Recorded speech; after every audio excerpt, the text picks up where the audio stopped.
Welcome to SFO. I'm on a rescue boat.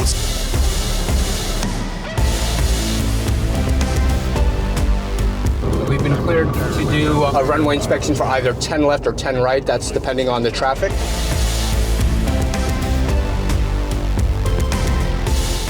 Going out with the airport ops. Now I'm in a traffic ram tower. Welcome to United Airlines Move Team.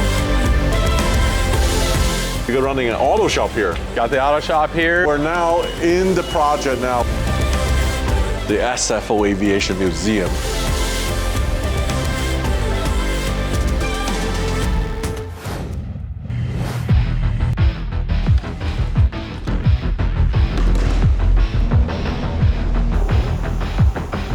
Welcome to SFO. I'm on a rescue boat from fire department. Let's go out to the bay and see what's happening.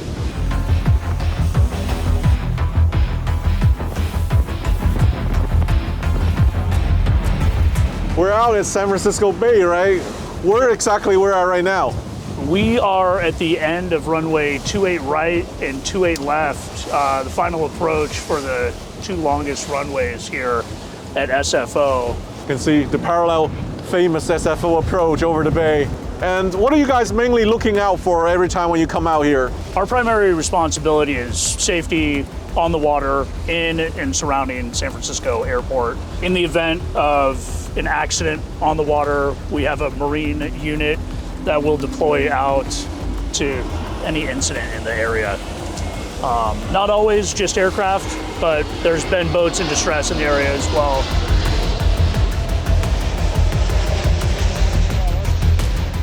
Today we also have two person on jet skis. They're around us. So I guess they're gonna do a demonstration today. So during the boat ride, I participated in a rescue exercise, which is a simulation of a dummy victim inside the water.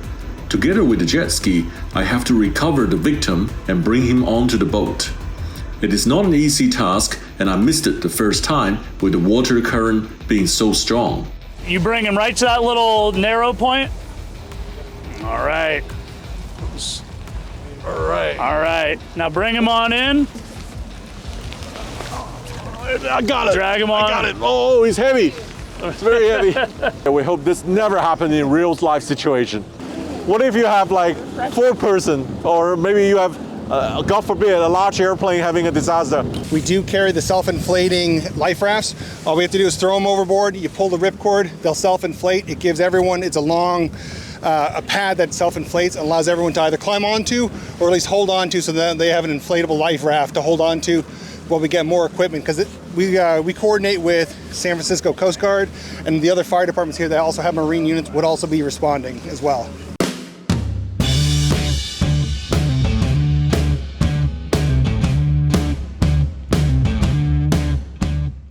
What a cool ride arriving into San Francisco International. Now, I can't wait to check out more of the airport.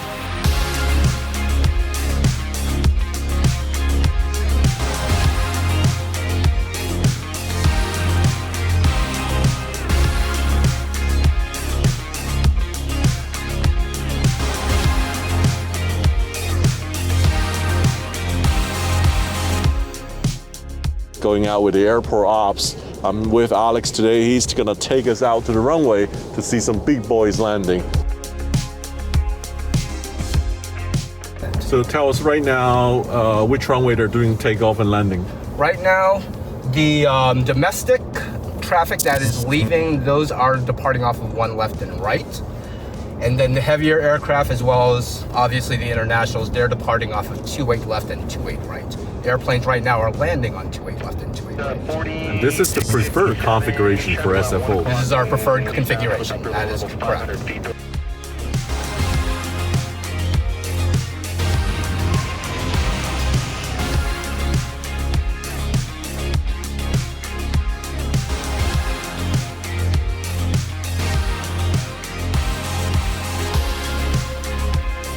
Now that they'll give you one of the 10 if you meet them on the west end possible progressive season. Roger that. Inspection for the 10s, possible progressive 201 heading west end. So we've been cleared to do a runway inspection for either 10 left or 10 right. That's depending on the traffic.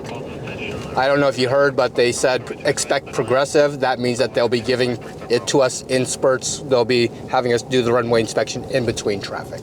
Wow. So we're gonna do a runway sweep now. Yes, sir. Let's see how fast we can drive on the runway. Unfortunately, you might be disappointed. The purpose of the runway inspection is to make sure there's no imperfections, FOD, any spills on the runway. So it's actually a more gradual inspection. Top 48, proceed onto runway 10 right, hold short of runway 1 left. Proceed on the 10 right, hold short of 1 left, Ops 48. If 879 Heavy, San Francisco Tower, Foxtrot 1, cross runway 1 left, hold short of runway 1 right.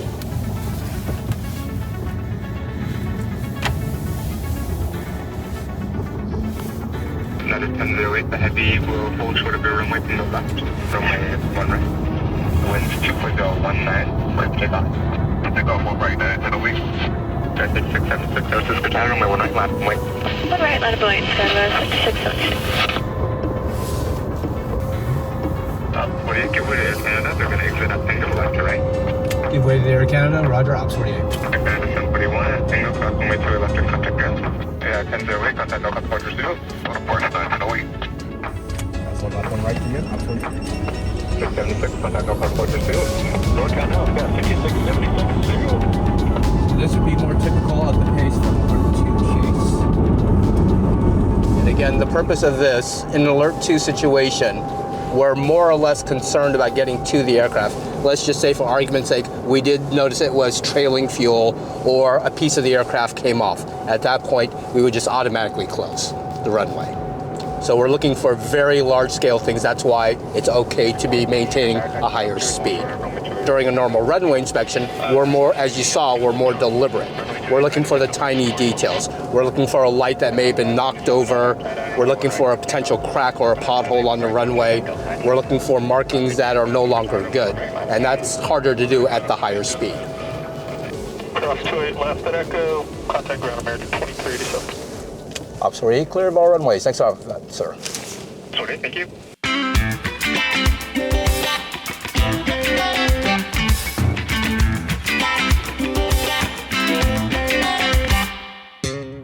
Airplane 112 ramp, good afternoon. You're next in line for push. Expect 3 to 5 minutes. Roger, Premier 102, 5 minutes. Alright, transition spot 2 over to ground, American 2387. Copy, give way to Premier, then Mike 5 Bravo 5 Shamrock. Next one. Our tour SFO behind the scenes continues. So now I'm in a traffic ram tower.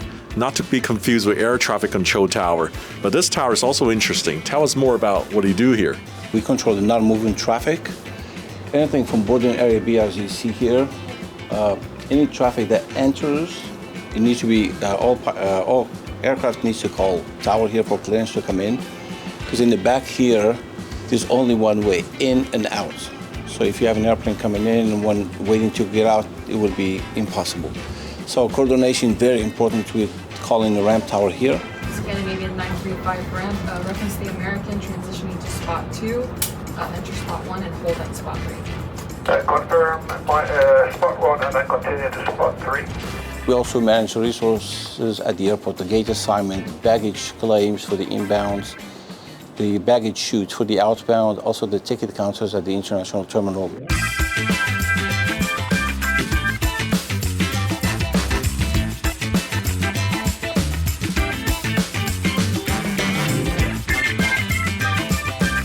We're in the middle of all the baggage bell. We just came inside. So Peter, are we at the beginning or the end of the baggage bell system here? This is the very beginning of the system. Okay. So these white trays are ready to pick up the bags. Yeah, these totes are stacked up right now. We have our de-stacker element. It'll de-stack it to a single tote, which will go to the top loader. So these are the top loader elements. There's a single tote underneath it, and the bags are perfectly timed. So when it comes off the top loader, it meets the tote. So this is the first point of contact. The white tray get picked up the bag, and then it goes into the scanning room. Then they will sort out if it's need to be inspected or it's clean. Then it'll go down to the belt for the baggage loader to pick it up, carries to the airplane. I heard this system costs like literally $200 million. Yeah, possibly. So what's the advantage of installing such expensive, complicated system over those conventional baggage belt? So there is an energy cost savings. As you can see, the elements aren't running. When a tote does come by, the element kicks on. Once it exits the element, it kicks off. So I see the roller. The roller now is running when there's a bag, and it will stop. It's correct. much quieter, right? Yeah, that's correct, yeah. Right, but what about tracking bags? Do you see a drop in lost bag? Yeah, there is. So since the totes are 100% tote tracking, we know exactly where each bag is at every single point in the system. Whatever reason a bag does fall off, we'll be able to search for it and find it in the system. So the conventional one, you wouldn't be able to do so? No, you would not be able to do that.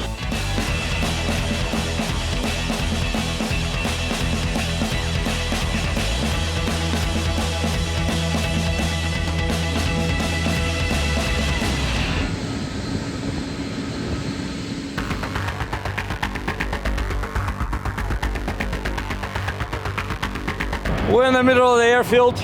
This is where all it's controlled. Let me show you. This building is called Field Lighting Building Number 1. One of two that control the lighting at the airfield. And these are the regulators that make sure that all the lights are in the right brightness and they do what they're supposed to do. Here's the two lights, two different generations of the same light. This is the hold bar light that stops the airplanes from crossing the runway.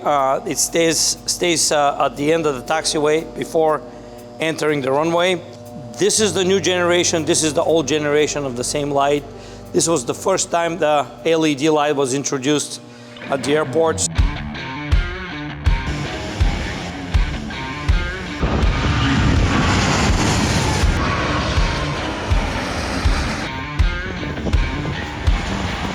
After lots of fun plane spotting and follow the airfield ops, I got dropped off here, and now I'm going inside the maintenance to see what's going on, how they maintain all the thousands of vehicles at SFO.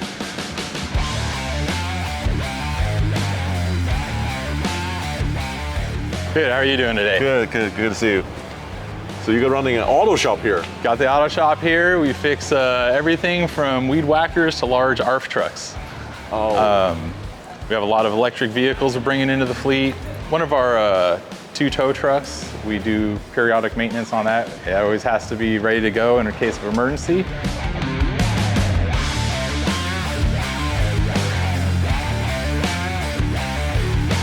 So much equipment here, but what on earth this one is? It has a lot of these, it looks like a lot of paint on it.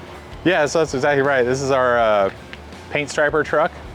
This does the majority of the center lines on the runway.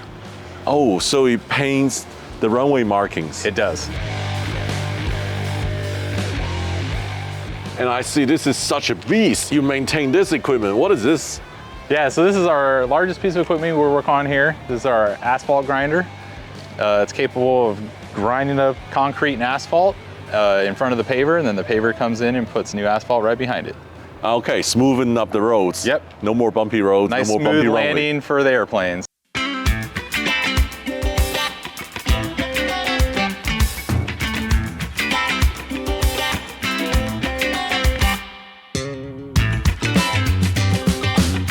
The one piece of good news I want to share with you is now all the terminals are joined together, so you can walk internally in the airside from one to another without going out to the baggage claim and going through security and come back in. So that's really short and convenient now.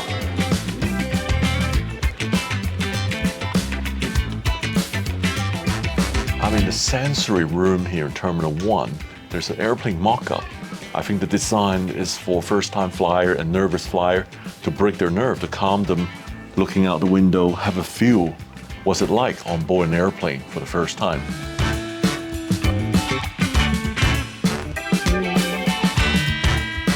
This trip I get to visit the airport director's office. Here with me is Mike Nakongkut. What's your vision for SFO for the next 10 years? You're on extremely limited land and number of gates here. Can you expand further?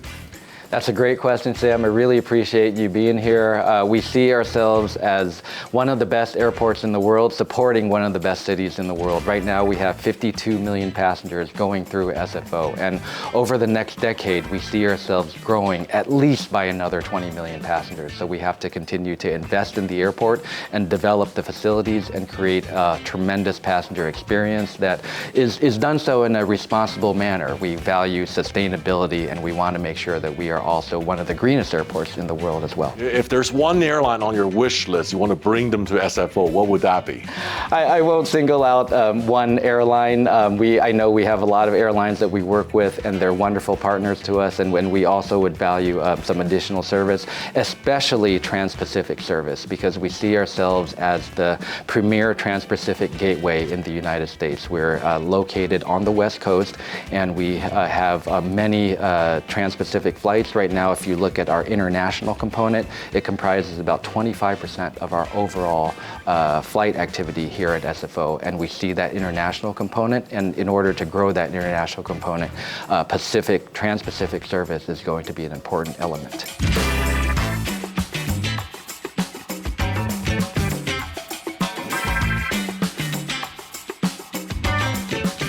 Oh wow, look.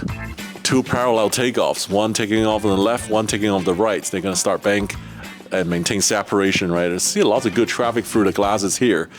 Where I'm standing right now is an observation area on level 4 from Terminal 2. So it opens 4 days a week from Friday to Monday, 10 a.m. to 6 p.m. You can go out, you can enjoy the sun, enjoy plane spotting.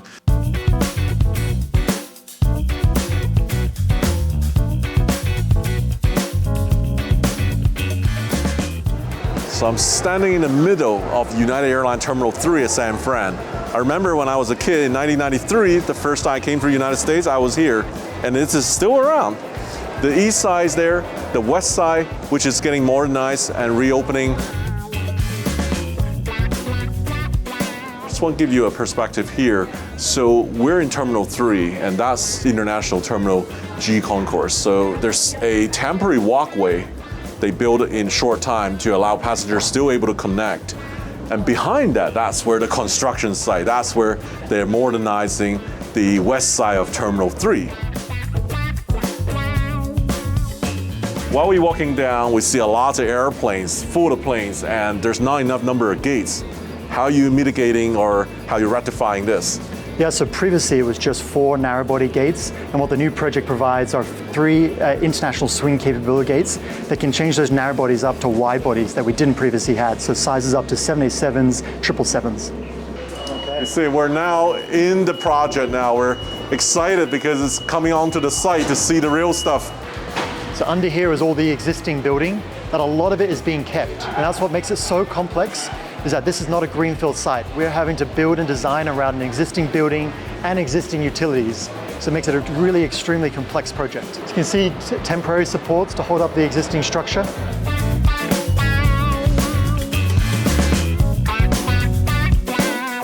So where I'm standing right now is where the old building ends. If you're a frequent traveler out of San Fran, you'll remember there's a couple of gates here, and this is all demolished.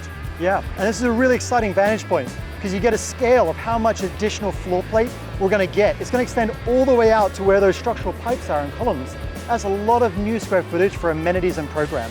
So the stage of the project we're at right now is laying a lot of the foundations, but also starting to install some of the underground utilities. And one of the key parts are the underground fuel lines, which pass and bring all the fuel to the airplanes when they stand in their gates here.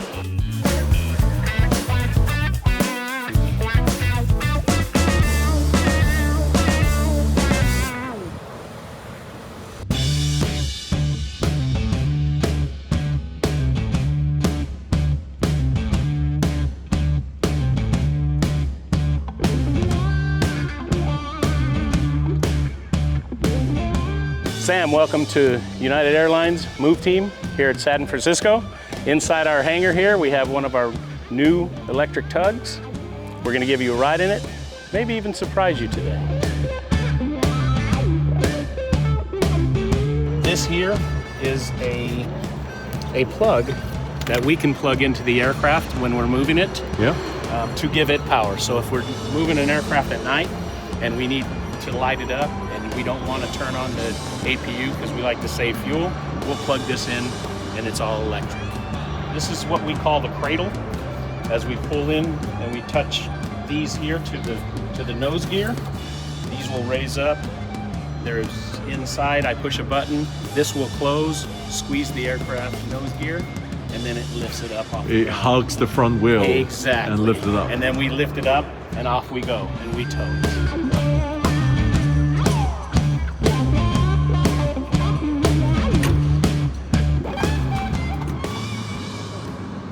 The engine's running. Yeah. Nice and quiet. Very quiet. All right. Here, release the brake, put it in drive. Yeah. We're ready to roll. We'll turn on all our lights so everybody sees we're coming, and then we'll go.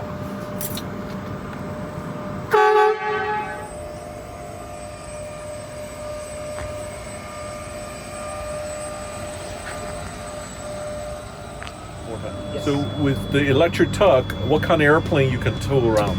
We can tow a Embraer 175 all the way up to a 380. 380? Yes. You can do it. Yeah. And you can do a couple airplanes before a recharge? Yes, we can move from here where we're coming to Super Bay over to the terminal. Back and forth, 4 aircrafts, and then it gets down to about 40%, and we plug it back in, back at our base there. Takes about 45 minutes to an hour for it to fill all the way back up to 100%. Oh, easy. Yeah. This is our maintenance base. This is where our maintenance people work on aircrafts. We have 2 places inside for aircrafts where they do all the work here. We have parking spots here for everything. So when it's time for me to hook up to an aircraft, these seats will spin. So I'm always facing the proper way to the aircraft. There you go. Okay. We'll put this in gear and we'll pull up to this. And once I'm straight in here, once we pull our chocks out of the way, we have what we call a bypass pin. We put this in the nose gear. Okay. So we have control over the nose gear. It takes all the hydraulics out. It asks me what type of aircrafts I'm picking up. We'll say this one. Confirm. When it closes on the aircraft, it knows exactly from the tire size what aircraft I'm picking up. But we don't have a 787. Because we didn't go all the way in and capture. Once you do, there's sensors in there that tells it what size the tire is. So you're just giving a show. I'm just doing a show for the 777. But when you go in, there was realizes it's a 787. Exactly. Now, you see it raised all the way up? Yep. It's all the way up. Now we can tow.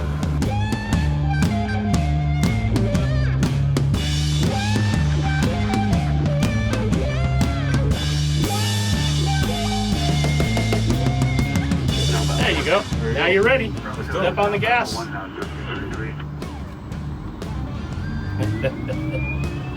Go straight. Yeah. Oh, this is very cool. They're comfy. Isn't that nice? It is nice. Yeah. So here's what you can do too. Go ahead. There you go. Wave at everybody.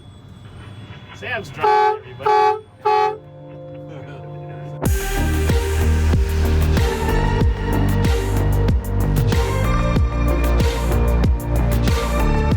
If you have some interest in aviation, you wouldn't want to miss the SFO Aviation Museum. It's open 7 days a week, free admission, and you got really cool piece of history because remember Pan Am started flying the Pacific from San Fran, and United has a huge presence here as well. So there's a lot of cool historical stuff on display here.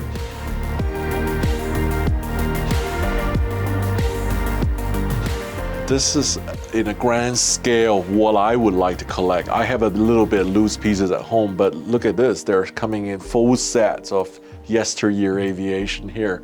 And also very cool KLM, the Dutch houses, all the fine bone china, glasswares from all the airline. Lots of airline disappeared.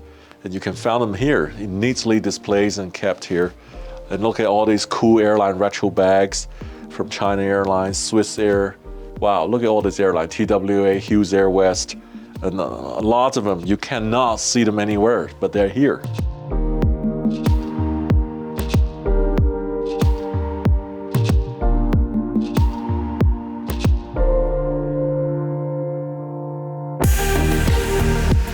For those travelers who need to overnight at SFO, I would like to recommend the Grand Hyatt SFO Hotel for the amazing airport view. You can watch planes coming and going from the comfort of your room, and it is connected by the air train to SFO terminals. Well, that was my 2 days behind the scenes discovery at SFO. The airport is like a mini city itself, 24/7 with lots of happenings and plenty of life inside.